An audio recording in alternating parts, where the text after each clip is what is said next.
Thank you, Madam Chair. Secretary Hegseth, since you last testified before this committee, we finally received the spend plan for the $400 million FY26 appropriation for Ukraine security assistance. This funding was passed back in January, and now there are only 3 months left in this fiscal year. And while I appreciate that we now see what most of the funding is intended for, I just heard from the CEO of one of the manufacturers of the defense articles that are contained in the spend plan that they not only haven't received funding, but they haven't even seen a contract. So when are we going to see a contract for those defense articles that are contained in the spend plan for Iraq? I'm sorry, for Ukraine. For Ukraine.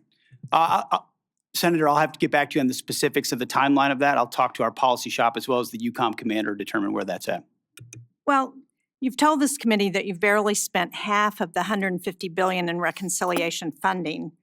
And if you still have $75 billion available, why are you asking the American people to absorb the cost of a war they don't support instead of asking for transfer authority for unspent reconciliation funding, especially if you can't even get $400 million in Ukraine funding out the door?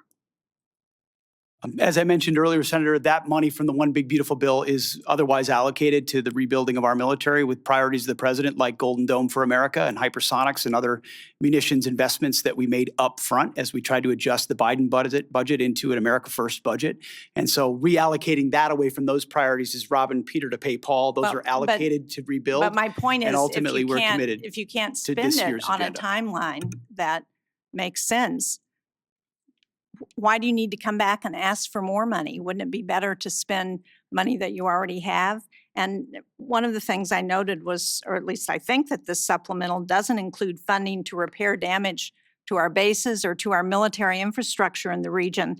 And I have not heard that we've gotten the full extent of any of those damage estimates. So should we expect another request to address that military construction costs? And at what point do you stop asking Americans to foot the bill for a war they don't support on top of an inflated budget request and billions in reconciliation funds that you still haven't spent? Well, Senator, I obviously don't agree with your characterization of that. I appreciate that, but you didn't ask. But I want you to answer my question. I know you don't agree with my characterization. I don't agree with yours either. Well, one of the reasons I take issue with that characterization is something that Senator Durbin said when he talked about Ukraine and he talked about winning. And I appreciate as much as anybody winning a war. But I sit in front of a committee that wants to talk about winning a war that's been going on for 4 years and talks about strategic defeat of a conflict that's been going on for 4 months to prevent Iran from getting a nuclear bomb. I would hope for some perspective in this town of the historic nature of what President Trump is undertaking. Do you want radical Islamists to have a nuclear bomb that can stare down the world? Because I have limited time. I don't understand. If you can't answer my question, then I will move on to my next question. All right, thanks for watching. Check out my new podcast, Hanging Out with me, Sean Hannity. The big interviews, the debates you won't get anywhere else. Like and subscribe for new episodes every Tuesday and Thursday.